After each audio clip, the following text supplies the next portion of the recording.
El silencio en el pasillo del hospital se convirtió en ruido blanco mientras miraba la resonancia magnética. El rostro de mi padre perdió el color. La máscara imperiosa que había usado durante toda mi vida se agrietaba como hielo fino bajo el sol de verano. El tumor cerca de mi columna brillaba acusadoramente en la pantalla. Un villano finalmente expuesto, después de meses de mi sufrimiento.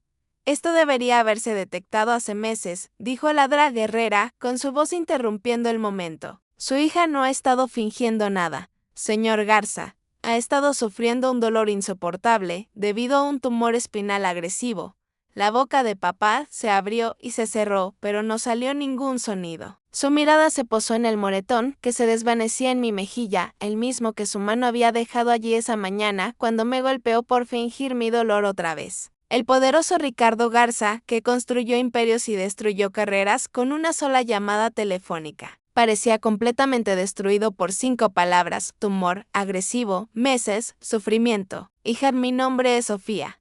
Tengo 19 años y esta es la historia de cómo obligué a mi padre a verme, después de ser invisible durante tanto tiempo, apenas unas horas antes. Papá había irrumpido en mi dormitorio, quitando las mantas de un tirón mientras yo me encogía de dolor. Ya basta de esta actuación, se burló, mirándome fijamente. Levántate o te quedas sin el dinero para la universidad hoy mismo. Cuando mis piernas se doblaron bajo mí, mientras trataba de ponerme de pie, la bofetada llegó rápida. Su característico anillo golpeó mi pómulo. Estoy harto de tus juegos para llamar la atención, escupió, mientras mi madre observaba desde la puerta. Su protesta murió antes de tomar forma.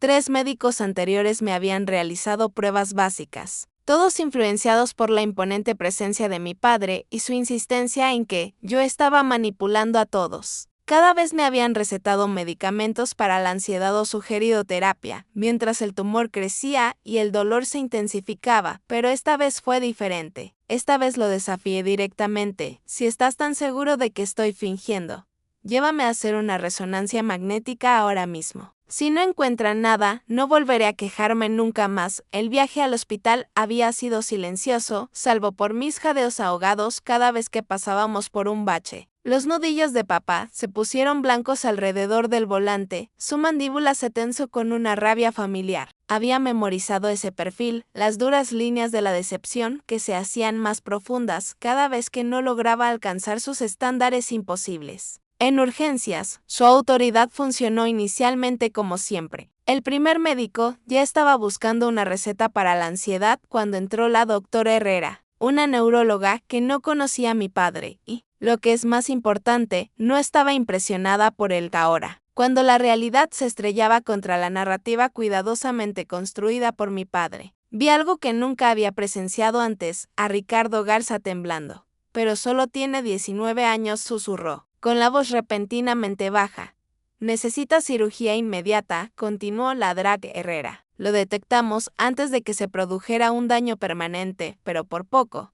Se giró para mirarme. Por primera vez en mi vida, vi que sus ojos se llenaban de lágrimas. La mano, que me había golpeado horas antes, ahora temblaba visiblemente mientras se acercaba a mi cara, deteniéndose antes de tocar el moretón que había dejado. Memoricé cada segundo de su desmoronamiento. En ese pasillo, viendo romperse al gran Ricardo Garza, tomé mi decisión. Sobreviviría a ese tumor y le haría sentir cada momento de dolor que alguna vez había rechazado. No con crueldad, sino con verdad. Él nunca escaparía de lo que me había hecho.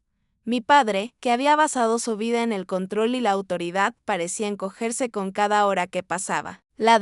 Herrera programó la cirugía para la semana siguiente, explicando la precaria posición del tumor y los riesgos involucrados, incluida una posible parálisis. Con tumores tan agresivos, debemos actuar de inmediato, dijo, sin apartar la mirada del rostro de mi padre mientras detallaba cada posible complicación. Yo lo observaba durante estas reuniones. El hombre que dominaba las salas de juntas ahora permanecía en silencio, tomando notas frenéticas con manos temblorosas. Durante una consulta, cuando la drag Herrera mencionó un posible daño espinal, él se disculpó para salir de la habitación. Mi madre lo encontró vomitando en el baño. La noche antes de mi cirugía, incapaz de dormir por el dolor constante, oí sonidos desconocidos en la habitación de mis padres. Mi padre, sollozando. Yo lo hice, su voz se escuchó a través de las delgadas paredes. Yo lo empeoré, Rosa. Nuestra hija estaba sufriendo y yo la golpeé. ¿Qué clase de monstruo soy? Apoyándome en la pared, me dirigí a la puerta entreabierta. A través de ella, vi a mi padre de rodillas con la cabeza en el regazo de mi madre mientras ella le acariciaba el cabello. El invencible Ricardo Garza, destrozado en el suelo, sigo viendo su rostro, se ahogó. Cada vez que se caía, cada vez que pedía ayuda, la castigaba. La llamaba débil. Golpeé a mi hija enferma. Antes de poder retirarme, levantó la vista y me vio. Por un instante, nos miramos fijamente. Yo, apoyada en el marco de la puerta, sufriendo. Él, arrodillado, con lágrimas corriendo por su rostro, Sofía susurró. Mi nombre sonó a la vez como una oración y una súplica. Quería darme la vuelta, alimentar mi ira justificada, pero en lugar de eso sostuve su mirada, dejándole ver cada gramo de dolor que había descartado. Recuerdo cuando tenía 7 años, dije apretando los dientes y me caí de la bicicleta. Me hiciste volver a subir inmediatamente. Dijiste que el dolor era simplemente la debilidad abandonando el cuerpo. Se estremeció visiblemente al recordarlo.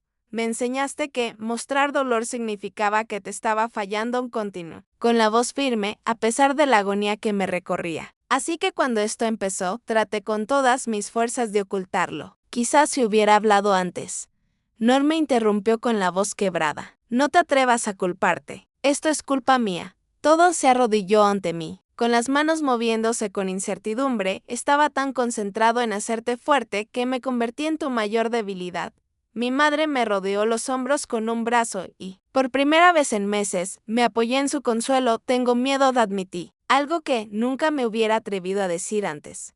Yo también, susurró mi padre. Esas dos simples palabras representaron el cambio más radical de todos. Ricardo Garza, reconociendo el miedo, la debilidad y el error, la mañana de mi cirugía, amaneció con mi padre todavía en la silla junto a mi cama. Su traje a la medida estaba arrugado por la guardia nocturna. Su apariencia normalmente inmaculada era desaliñada, sin afeitar, con el cabello despeinado y la corbata torcida. El ejecutivo que una vez despidió a un empleado por llevar una corbata de un tono de azul inadecuado.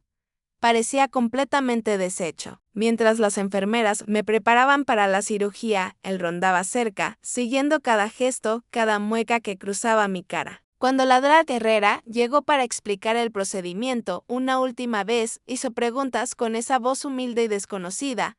Por favor, dijo mientras se preparaban para llevarme al quirófano. Ella es mi pequeña niña. Esas palabras tan simples, pero nunca las había dicho antes. Siempre fui su legado, su sucesora, pero nunca solo su pequeña niña. Lo último que vi antes de que la anestesia hiciera efecto fue a mi padre presionando su mano contra la ventana de observación, mientras las lágrimas corrían sin control por su rostro.